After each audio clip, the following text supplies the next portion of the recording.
Good afternoon and welcome to Trust Talks. My name is Pav. I'm going to be your host for today, where we have leading conversations in crypto. Today, we're joined with Daniel Kim from Coinbase and our very own CEO, Awin, as we discuss this intersection between AI and the blockchain. Great to have you guys on the show. Dan, how are you, buddy? I'm good.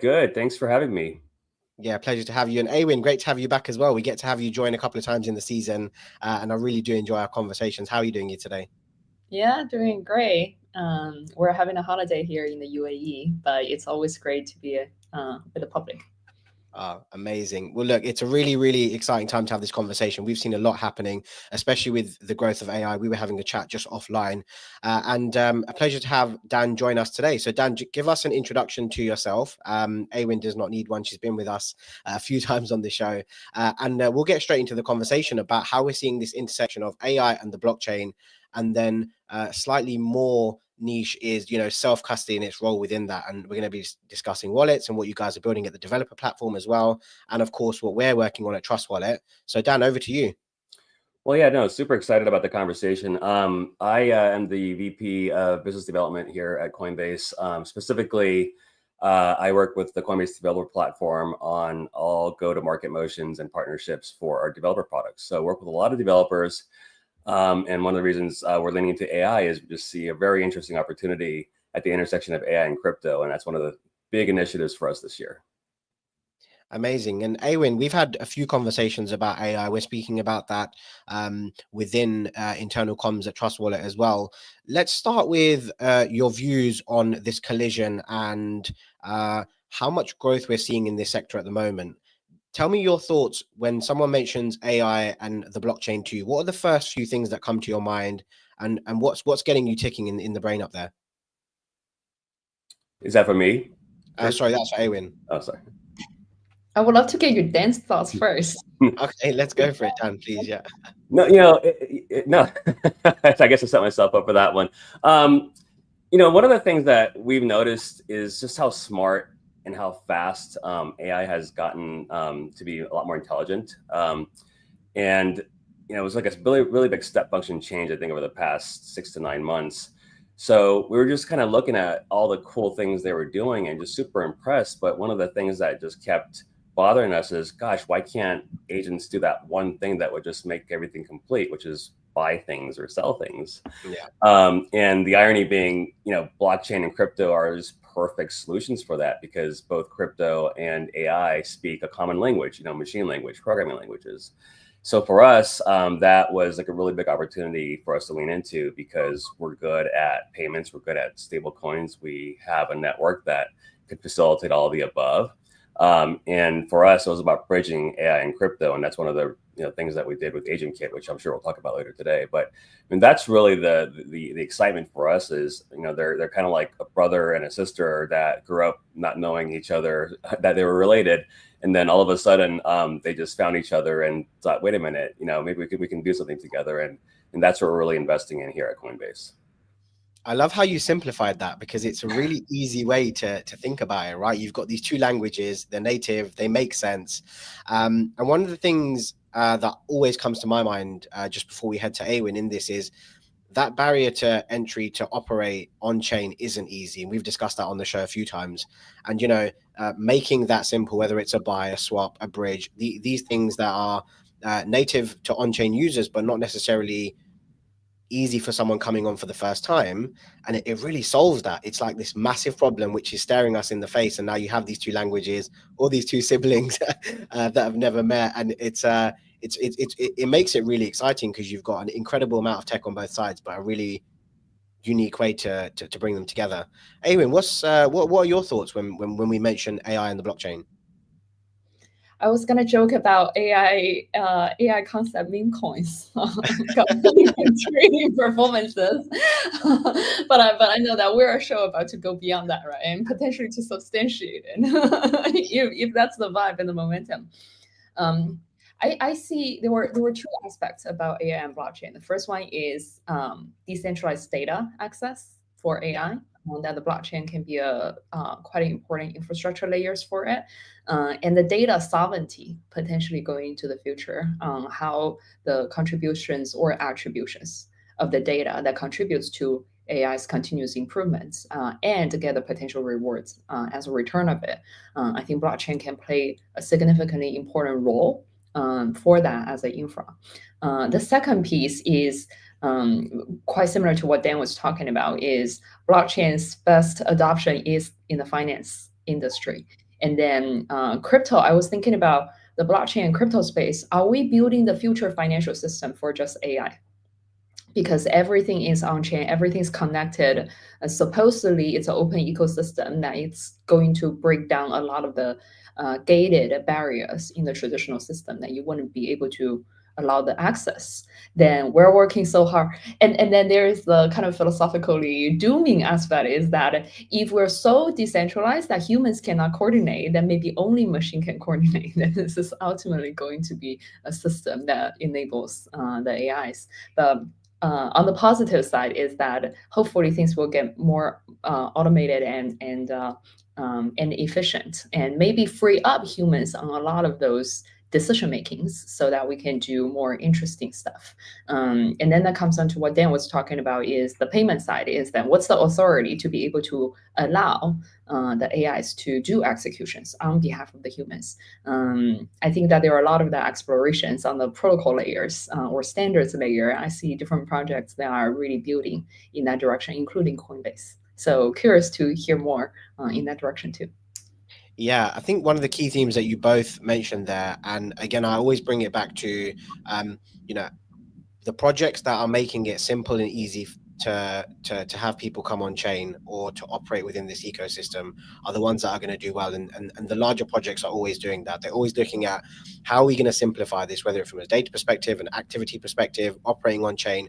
I know Coinbase is very key on that. We're working on that at Trust Wallet as well, is making that process simpler, and AI really facilitates that. Now, of course, there's a lot of regulation, there's a lot of challenges that are going to come with that, there's a lot of unknowns about that, but I feel like that's why that's exciting. And I think, us having these conversations at the forefront of this industry with projects like Coinbase and Trust Wallet, with so many users, we have an immense responsibility to do that and do that in a fun way as well. Dan, you mentioned AgentKit. Now, for anyone who doesn't know about that, this is a really exciting intersection of AI and crypto. Tell us a little bit about it. Tell us why Coinbase, thought that there was a need for this, and where you sort of see the longer term vision here with it. The short answer is it's because crypto's hard, and a lot of things can go wrong if you don't know what you're doing. And even if you know crypto really, really well, you can still make mistakes. When we saw the rise of just a lot more powerful AI systems, whether it's ChatGPT or any of these like more advanced, near autonomous agents, the last thing you kind of want to think about when you're dealing with one set of complex technologies is another set of complex technologies, which is crypto. And then when you have to combine the two together, there's got to be a lot of headaches and things that make people nervous along the way. But people are doing it. They're stitching it together. And I think middle or late last year, we saw people just kind of manually, adding blockchain functionality to agents. And we just saw how dangerous and how difficult it was, and all the mistakes that one can make when dealing with both techs. So we felt that there needed to be something that just makes that process a lot easier. So AgentKit was our answer to make it easier for AI developers to integrate blockchain function calls. And what we did was we wrapped a lot of those tools and services that we have in Coinbase Developer Platform into a kit. Just that makes it very easy for any AI developer working with any language model, really, on any blockchain, to be able to tie the two together in an elegant frameworky way. So the short answer is, we got excited by it. We love the idea of giving every AI agent a wallet. That to us, demonstrates the future of what we believe in to be as what we call agentic commerce. And we just thought it had to be a lot easier for developers to do that in order for that to grow. So AgentKit was our answer, and we're just really excited by how much positive response, reaction, and support and engagement both AI and crypto communities and developers had about it. So that's really the genesis, is to make everything easier for both AI developers and crypto developers. Yeah, it aligns with Coinbase's broader builder first thesis, right? And I know you touched on that there. And crypto is hard, and this makes it easy, and it's our job to provide the infrastructure for that to happen. Awin, we know that Trust Wallet is one of the most widely used mobile wallets. Coin Bureau did an article the other day and voted it as the #1 mobile first wallet. How do you see wallets adapting for AI agents? Do you think agents will ever fully or own or manage like a human? You touched on it earlier. What are your thoughts on that? I think that's very likely. As a There were different types of wallet. Wallet as an infra for a particular utilities. There is also wallet that represents the users. So our kind of wallet tends to be, for us to thinking about, is how do we empower people? How do we empower people to access better opportunities with confidence? That's what we're really trying to focusing on. So when we're thinking about AI, I was thinking about how can AI be a stronger guide, or being someone or a coach that can help the human to become the better version of themselves. That's what will probably get me and get our teams excited, is because of the human impact perspective. So then how we see wallet, and if let's say 5 years later, is ultimately the wallet will be the user's representative AI, the agent that represents the users, know the users about their desires, their needs, their risk preferences so intimately well that they can help to connect with potentially all the other utility-driven AI agents to help figure out what's the best solution path as an option for the users together. And so ultimately, it might be become like an agent-to-agent communications network to ultimately get things done. But the end purpose is to be able to bring the better goods to the human side. That's what our type of the AI approach, married with the wallets, will be focusing on and anchoring on. Yeah, it's almost like we see the importance of why this collision is happening, and we see the value that it's going to add. One of the questions I have for both of you, and Dan, you can go first, is as agents unlock this powerful automation, how is that going to impact the human layer? How are we? Is there going to be a level of trust? How is that going to impact how people operate? If agents are, as Awin mentioned, they're liaising with other agents, are we going to become sort of, is there going to be a need for us? Is my agent going to be able to trade better than I can? Is it going to be able to bridge smarter and quicker than I can? What's your thoughts on that? This whole dichotomy of AI agents are overtaking. On one sense, as builders, that's what we want, right? We want to make it easier and make it more simple. But once that happens, then what does that mean for the human or us in that situation? Two of my favorite movies are Terminator, the original one in the 80s with Schwarzenegger, and then The Matrix. In the original Terminator, if you rewatch the movie, it opens up with a sequence where all these robots are destroying Earth, and the year, believe it or not, is 2029 AD. Is it really? I didn't know. 4 years away, right? Which in AI world is a long time. So I think the concerns are there in some way, and maybe it's largely fabricated by a lot of these movies that I'm a big fan of. But I'm a believer that humans will always have to be in the loop, and the reason for that is I don't think agents will ever replace trust. I think trust has to be defined by the humans who design and operationalize this. And I think what agents will do is operationalize that trust, right? So humans have to get behind setting up the right parameters, the right rules, the right tooling. And I think that's where the sense of ethics and morality and things that we as humans need to do become more and more important, is when we start to set those frameworks up. Because I do think if we don't do that, the technology is so powerful that autonomy and autonomous self-thinking agents will become a reality sooner than later. Yeah, I wake up every now and then and I'll just ask, any of the AI bots that I work with is like, hey, so how close are we to, you guys taking over the world? And has anything changed? And, I think their responses are very, very much, no, it's not going to happen. But I think it's because of the importance that we have put on trust and guardrails. And I think we see that a lot in AI today. And I think it's important for us to continue to lean into that without losing sight of the importance of trust having to be really rooted in humanity. Yeah, it can be considered satire when we mention things like 2029 and AI agents taking over the world. But at this stage, there is a lot of unknown. Yes, we have guardrails. Yes, we have a lot of trust. Unless we have a lot of regulation that's going to be guarding this. But ultimately, it is a big unknown, right? And I hear that coming through as you say that. It's down to us as builders to make sure that we have that, as you mentioned, guardrails in place to support it, so that it's not replacing, but it's adding, which I think is an overall arching theme which you have with AI across the board anyway. It's not here to replace, it's here to enhance. Awin, same question for yourself. Like, I don't want to simplify it too much, but where does this end up? Where are we going with this? What's the direction that we're having with this level of automation that on one hand we're excited about and building towards, but on the other hand sort of have that unknown that we're discussing here? Yeah, I think I will bring that back into the human life. Is what does trust mean? The trust is always relational, that it's between two parties. It's how you take on this relationship and how much you're willing to trust, then you can empower. I think there's a lot of similarities to even with teams and the management, right? Like, why do we even build a team and why do we even hire a team? It's because then we will need to delegate down, we will need to empower.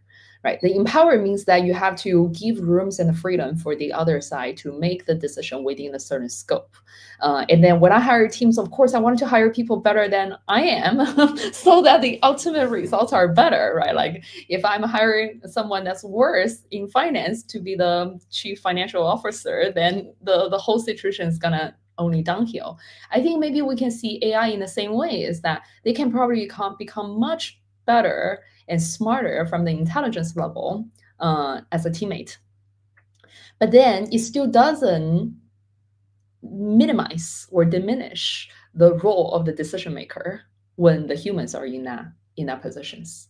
I think that it's ultimately going to also up to certain individual human levels too. Of course, in the framework design, how much then do we have to involve the humans? Because the framework and the process or the regulations or the rules feel comfortable. But at the same time, it's also every individual's decides on it.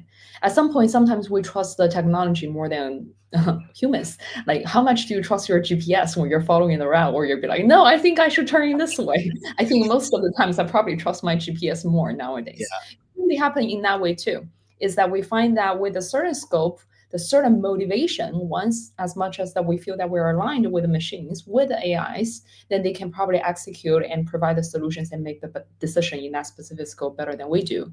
Then we will trust it fully. But then ultimately is that how much do we feel that we understand so that we trust, and at the same time is the track record going to be positive? And also as a human, we take up our own kind of decision-making power in the whole process. That's why I kind of feel aligning the motivation is the most important thing, just like with your teammates. Once you trust your teammates because you think that they know exactly where you're going, and then the motivations are very much aligned, then you will, and the capabilities there, then you trust them fully. So same thing, that's why I said that I'm more excited and interested in building the wallet AI that can align, fully represents the humans' incentives, so that you can make the people feel that they can trust someone better than them in executing or even making decisions on their behalf for the specific scope. Once the motivation is trustworthy, then it's easier for the whole process and the environment of the relationship. Yeah, it actually leads on really well to my next question for yourself, Awin. I was going to head to Dan, but just as we're speaking about users now and the wallet and that experience, we know self-custody still feels a little bit clunky, a little bit difficult. It doesn't feel native.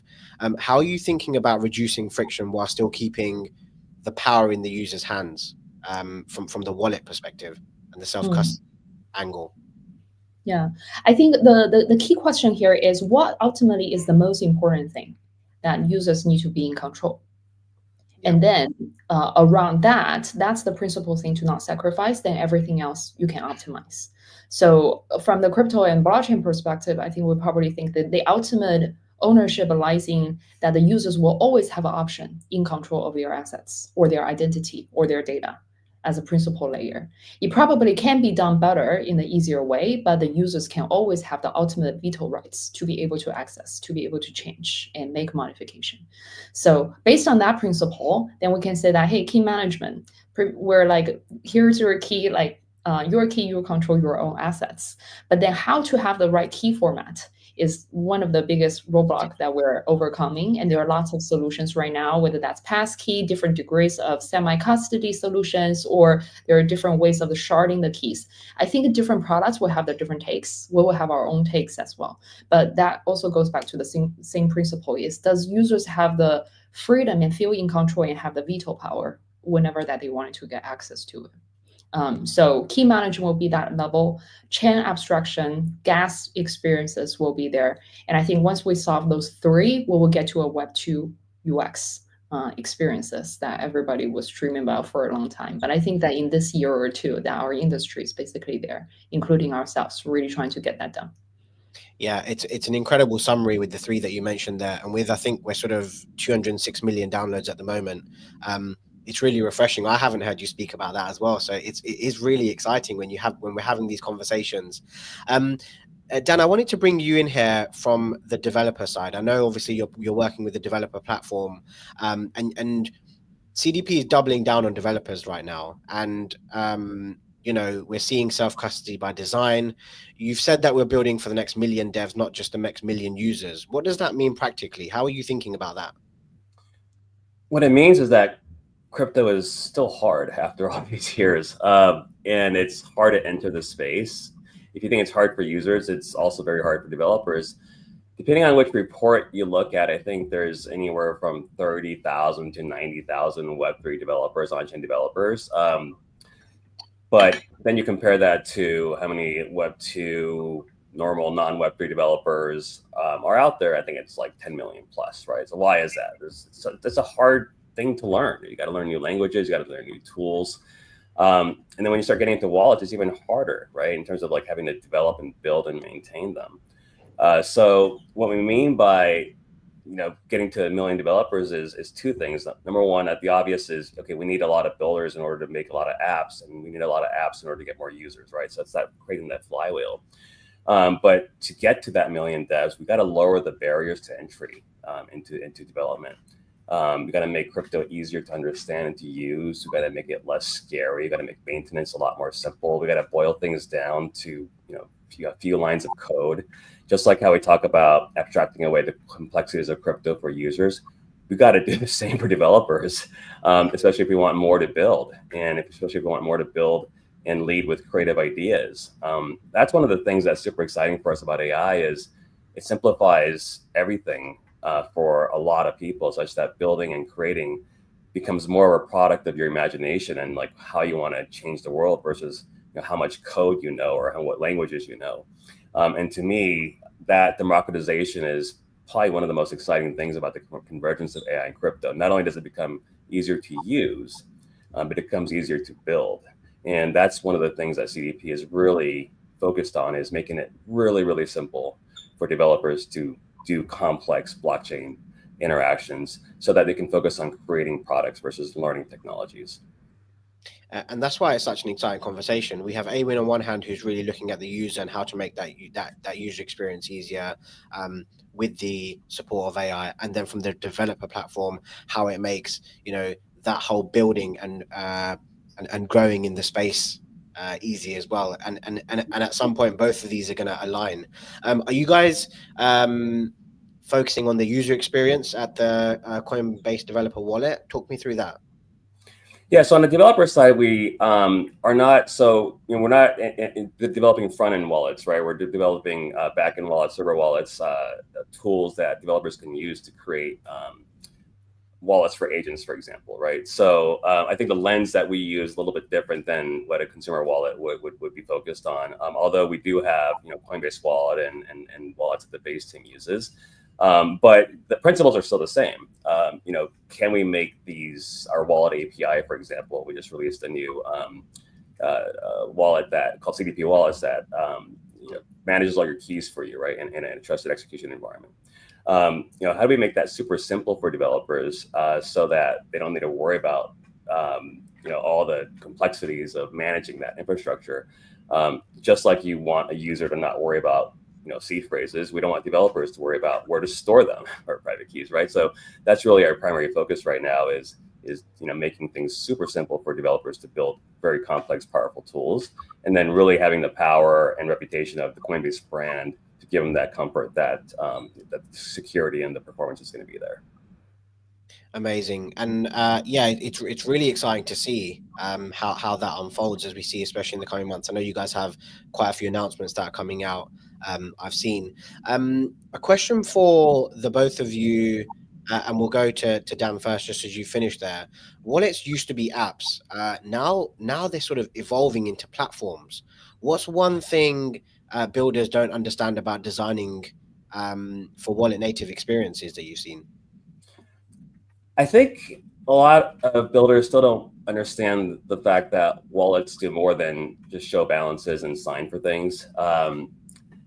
They used to just hold assets, right, and tell you what you had. And now it's becoming a layer that does a lot more than that, whether it's identity, setting permissions, being able to execute programs, defining who you are, and then that is more than just a wallet, right? So I think for us, it's really redefining what wallet means, and then helping people understand that.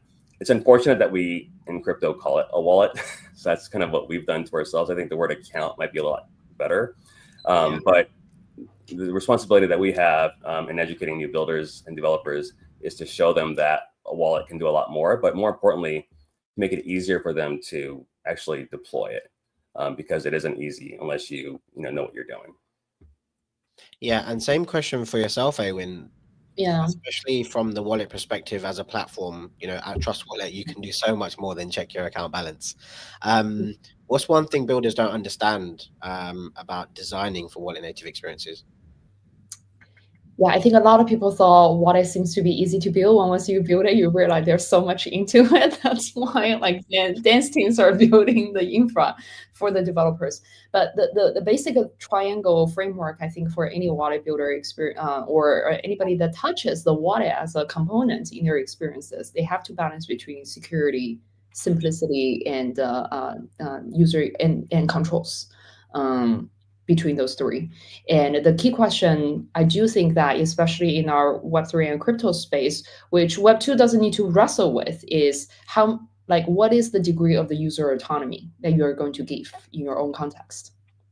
That's why we see a different degrees of custody level, and we will see a different degrees of the permission and the control levels.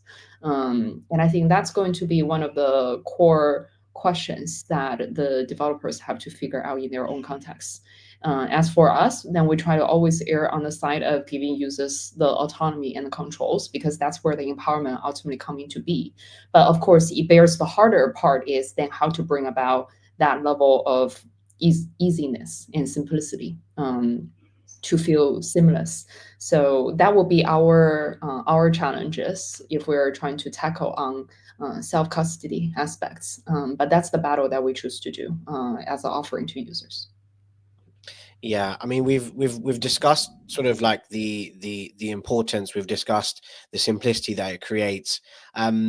Just very quickly, what are some of the biggest challenges that you see or you can foresee coming with AI within self-custody, AI within crypto / the blockchain? Dan, over to yourself. Any major things that stand out to you? I know you touched on a few things earlier, but just sort of a couple of words there. I think having use cases that are relevant for the rest of the world is super important, regardless of what the underlying technology is. I think that's the current gap right now. There's a lot of excitement around what the potential, but I think brands, customers, companies, users have to get behind, okay, how are we going to use this? That's one of the reasons why we recently launched X402, which is a internet native payment protocol that it's been around for a long time in the HTTP land, but it's a way to conform how agents can potentially talk to each other and or pay for things, right? And the reason we invested in that is in order for there to be useful things happening in the space, there's got to be standards and protocols that people can align on, especially builders. So, we're still at that stage, I think, of making sure that we can harmonize approaches and protocols and how things can get built. But to answer your question, I think that, what's missing or that risk is, okay, how do we apply that to really meaningful use cases and channel that excitement into things that are actually going to improve the world in a meaningful way? And I think we're going to get there a lot sooner than people think. I think by the end of this year, I think there will be agents buying things from other agents. There will be specialty agents. For example, there might be a travel AI agent that actually does a lot of cool things for you and actually books travel for you. But yeah, I think we're still, quite not there yet. But one of the things that we're doing is making sure that we can get there through standardized protocols and development practices. Yeah, it's a great point. I saw Gemini have integrated a lot of what you're talking about there in terms of natural workflows, arranging calendars, arranging appointments. And one thing I think it is important to mention for people listening is our focus at the moment, due to the nature of the conversation, is AI and the blockchain, but we're going to see this level of autonomy across everything, right? We're going to see it in our social and our personal lives, and that whole bar being raised. And it may not feel like as big of a gap as it happens with finance. So yeah, definitely a great point. Awen, over to yourself. Just any major challenges or red flags that you see in this conversation? It's very easy to get excited, look at how our builders, how our users and the wallets and self-custody and all these problems that are being solved. Are there any challenges that you're thinking about? I think as a builder for a specific product, it's always about, the reality will give you a humble curveball when you actually deliver something to the users. So we have some work behind the scene that we are excited about. Hey, the AI can be a better onboarding guide to users to navigate through the analog interfaces, to be able to, on the spot, be the customer support to address the people's problem that traditionally in the user flow you wouldn't be.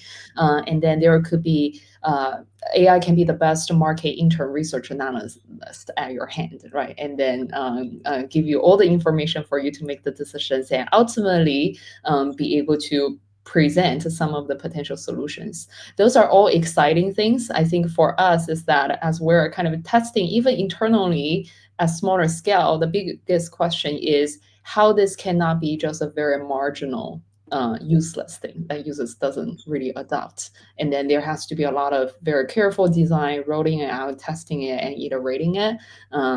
Basic reality check to any of the technologies when you touches the ground, making sure that how can you truly get the right product market fit and adoption is, I think, not the so-called the most philosophical challenges, but I think it's one of the most important reality challenges.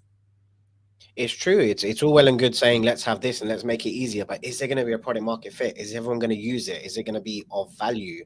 A lot of time and effort goes into that, and like you're saying, a lot of iteration as well, especially from the building perspective. Yeah. Incredible conversation. I did want to shift the direction of the conversation to stable coins and mainstream utility, but just before I do that, was there anything else that you guys wanted to touch on or mention on this AI and blockchain intersection? Amazing. Let's move on. Dan, you've said you've solved on-ramps. Now what? What's the biggest next unlock for mainstream usage with stablecoins? Is it stablecoins? Is it AI? How are Coinbase discussing this at the moment? I think AI is going to help. And if it does, it'll help in a big way. I think agentic commerce is probably the sleeping giant right now. And once that becomes prevalent, you'll see a lot more stablecoin usage because that's going to be the money that agents use to converse with each other. Yeah. But short of that, I think the number one thing is they have to be easier to use. So there's a UX component to it, right? It's like, and do you really want people to download 10 different apps to be able to use 10 different coins to buy 10 different things? No. So there's got to be investments made in reaching customers and being present in where they are.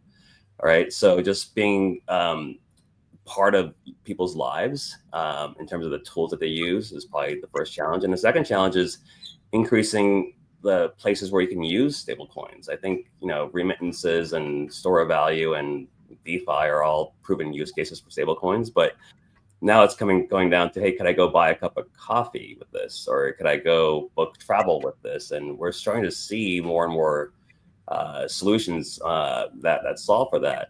But the short answer to your question is we got to make them easier to use and make them more useful. And I think that's going to really drive a step function change in stablecoin adoption. Yeah, it's a great point. Awen, same question to yourself. How do you see that role play out here? Yeah, I think stablecoins, there were two coins that probably got the product market fit adoption. One is Bitcoin, one is stablecoin, right? One is store of value, and one is potentially the one that's really trying to unlock the utilities. And then when it's coming down to utilities, then I think stablecoin, the ultimate goal is how can the stablecoin achieve the same status as your fiat in the paper format or in your digital bank format. That's what ultimately will get the, you can see stablecoin everywhere and use it. I think there are pretty positive global level regulatory momentum that really wanted to go about it. And I also personally know quite a lot of the governments that are really trying to figure out solutions to put stablecoin into the people's hands. Stablecoin, not CBDC, right? Those two are different. And also, and then we're getting so many different stack of the infrastructures. I was having call with also some TradFis yesterday as well. So everybody in their own stack is very excited about how to potentially involve the stablecoin in the whole process. So I think the whole momentum is very, very good. The thing is everything being able to connect it to connect that user journey flow and without breakage, then and also if we can solve the trust problem with the regulations, then there's not going to be DPEG issues to what the people are commonly use. Just like government bonds and the notes, the trust level ultimately achieves there and goes behind it, then stablecoin, given the technological benefit of the user experiences and the settlement and how low the fee of the cost can be, then it's by no means will become exploded in the adoption. 100%. And Dan, I wanted to just get your perspective from Coinbase about, I know you mentioned agentic commerce there, and I know you mentioned that that's going to be massive, and as people spend on chain, we're going to see an influx of that. I get that. How are you guys thinking about stablecoins beyond just payments? So for savings, for staking, are you guys having that conversation yet? No, absolutely. I mean, given that, we're one of the folks that brought USDC and offer yields, and we do a lot with USDC in terms of DeFi strategies for our customers. So, 100%. We see it as, going back to your earlier point, I think when we stop calling them stable coins is when we're probably going to be in a good state, in the sense that there really shouldn't be another name for what we currently call the dollar or whatever the currency is, right? But we do see it more as programmable money, right? So you can take a dollar and then actually do a lot more things with it. And those things just happen to be, getting yield, being able to participate in DeFi, being able to buy other assets with it. Obviously, there's remittances that are very obvious and very powerful. And then you kind of extend that argument even further into agentic commerce, right? Well, why can it serve as a form of stable currency for AI agents? Well, it's because it's programmable, and you can actually tell it what to do and what not to do, right? Imagine money. The thought of money, being programmed so you can't send it here, but you can send it there, was completely foreign many years ago, right? At the programming, at the code level. But now you can have that. And that's really the way we look at it, is not just as a dollar or a dollar bill, but really a programmable version that represents that. And with that, you can do a lot of cool things beyond just remittances, including yield generation and complex DeFi strategies. Yeah, and this is where it gets really, really exciting, because one of the conversations I've had quite a bit, whether it was with Justin or CZ, was the regional race and how this is going to be impacting remittances and things like that, or even earnings on underdeveloped, underbanked areas around the globe, which is the majority of the market that we're looking at in terms of a global scale. So that's where it gets really, really exciting. And Awin, we recently rolled out Stablecoin Earn, where you can earn directly within Trust Wallet, a massive step. Been exceptionally successful over the last two and a bit weeks. Why do you think stablecoin yield is the perfect gateway for new users? Tell me a little bit about that. Yeah, well, first of all, it's just the user number, right? Like there, about a year ago, we looked at some of the user assets data that we realized that in a bullish market, there are about 10 billion stablecoin that our users hold that just like sitting there for 6 months, not moving, right? So it's not used for payment, send and receive. It's not used for trading because even though despite that it was a bullish market, so people are just simply holding it for what? And then given our user and also the geographical presence, then we know that there are many of the potential financially, economically suffering regions that are looking into the stablecoin as a way of hedging potential fiat currency risks in their local regions. And so they already are using wallet like a bank account to kind of hold of the US dollar-ish pegged assets. Then why not do a little bit more for them while being able to unlock this idle amount of assets to be able to flow around to further empower the industries and the economies. So it's just because of trying to make things move, right? To create the livelihood and the mobility, the stablecoin, or we find it just makes sense for the user base and also for their motivations. We're not forcing people who don't want to hold to try to hold something. You never want to be that. You want it to be in what users already want to do. And so far, I was just checking just now, right? Like even the USDT on Ethereum's earning yield is close to 7% APY. That's really good if you're looking at it compared to any of the traditional markets.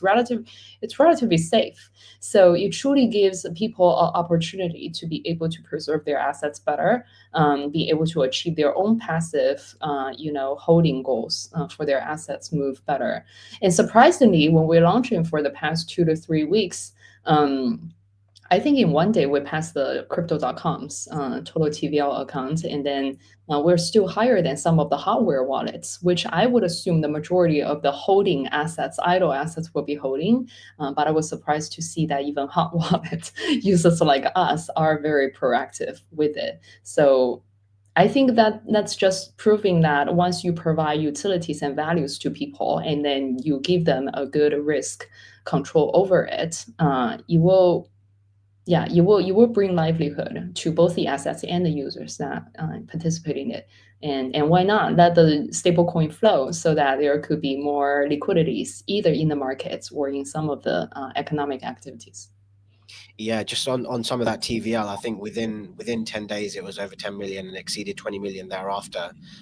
Incredibly well received.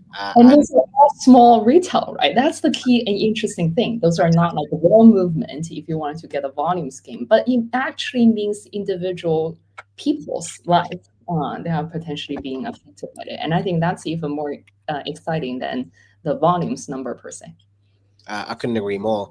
It's almost an entire conversation we could have. You touched on there just about and the best way that I've sort of simplified this from conversations I've had is people that necessarily don't want crypto but need it because of the impact or the risk that you have with the fiat currency and how this is solving that. It's a massive conversation. You know, we're at Trust Wallet looking at different regions where we can increase our mindshare. I'm looking at some of our download figures in Nigeria and India and our monthly active users in these regions, and they're exceptionally high because, you know, these are mobile first countries or regions that don't have access to even a bank close by. They require remittance, or they're dealing with hyperinflation. And it's almost that lifeline. And not only is it that lifeline, it then at 7% becomes something exceptionally well that you can't get somewhere else. So really exciting conversation. I have to say that we get that inspiration from Coinbase Wallet. When I saw that, this is great. Why not? Right. So, and then, learning from each other is a very important aspect. So that ultimately this might become an industry benchmark, right? It's a table stake, but then it benefits the users in the end. Yeah, I was just about to head over to Dan because I have to ask you, and whenever I speak to prominent leaders in the space, how are you thinking about regional activation? How are you playing that game of actually changing people's lives? Because that's what this conversation is, right? It's not just a one. It's in nations that need it, and it's going to have a massive impact. How are Coinbase thinking about that and having that regional conversation? We always look at what our users need. We're very customer centric in that regard. One of the reasons I mentioned value props earlier was it's all about what our customers need, and customers come in the form of a developer or a user. I think when you're looking at other countries throughout the world, especially those that are incredibly mobile first, I think the value prop framework changes quite a bit, where you're worried less about what you can buy with USDC and worried more about whether or not your underlying fiat currency is going to, be subject to inflation and other forms of corruption. That's very common in these countries, right? So for us, it's reorienting our mental model around, okay, what's important to users there, and just having access to a safe form of capital that nobody else can come and take or mess around with is number one, right? And then making sure that we're able to deliver that within the constraints or of the technology infrastructure they have there. Most phones are not iPhones in these countries. They're, or they're not as sophisticated Android phones, for example, right? So to us, it's understanding customer needs, technological constraints, and being able to deliver on what they need and do it in a trusted way. And that's really the framework we use is customer centricity, and prioritizing things that are important to them that without crypto, a lot of that can be taken away by governments that aren't as that are more corrupt. Dan, you have this. Yeah. Dan, you have this incredible way of simplifying things that we know in our heads seem so simple and straightforward, and then we convolute them because of the technology and how we're trying to change things, and then you just simplify it. So yeah, I could completely agree. Awen, you were going to jump in there. Yeah, I was gonna feel like we should have some interesting live sessions with the news on the spot. I would love to pick Dan's brain and potentially the perspective. Like, how do you see on the topic of stablecoin that we have to talk about Circle's IPO, right? Like, what does that mean? What's the implication and the impact there? We love anything that continues validation of stablecoins, right? And yeah, there are many players in this space solving similar problems, but the space is still so small. So the more success that people have, and the more milestones they're able to reach, and the more awareness, and the more things they can do, we're very supportive of it.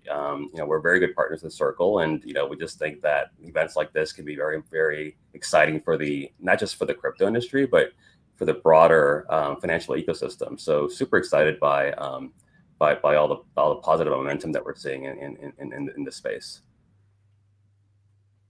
That's cool. Yeah.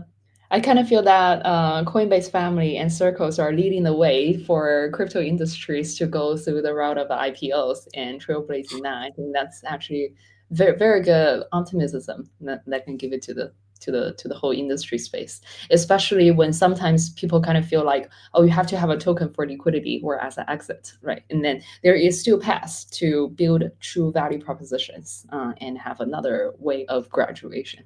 Yeah, you could actually launch an L2 without a token, right? which is which we've proven. But no, we're proud of that responsibility, and our goal is really to pursue economic freedom globally, right? And we're very supportive of anybody, any developer, any user that can stand behind our mission and help us get there. So yeah, we're super excited about Circle going public. We're super excited about stablecoin adoption increasing. We're super excited about crypto and stablecoins entering the world of AI. It's just going to be a very remarkable march towards 2029 that I hope. Can we change the course of the 2029 of the future? Yeah, exactly. And when that year comes, I hope we're in a much better place than what the movie guy forecasted. But I think look, I think the technology is there. If not, it's going to get there soon. There's the people are getting there. I think governments are getting there. It's about making sure that people understand and appreciate in the simplest way possible. And that's going to be the unlock for crypto going forward is simplicity and accessibility.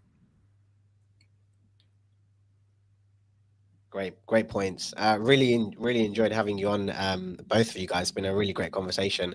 As we head into the last question, just before I hand it over to you guys for any closing comments, if you could share one message to every new crypto user about custody, AI agents, or their wallet, what would it be? Let's go over to Awin first.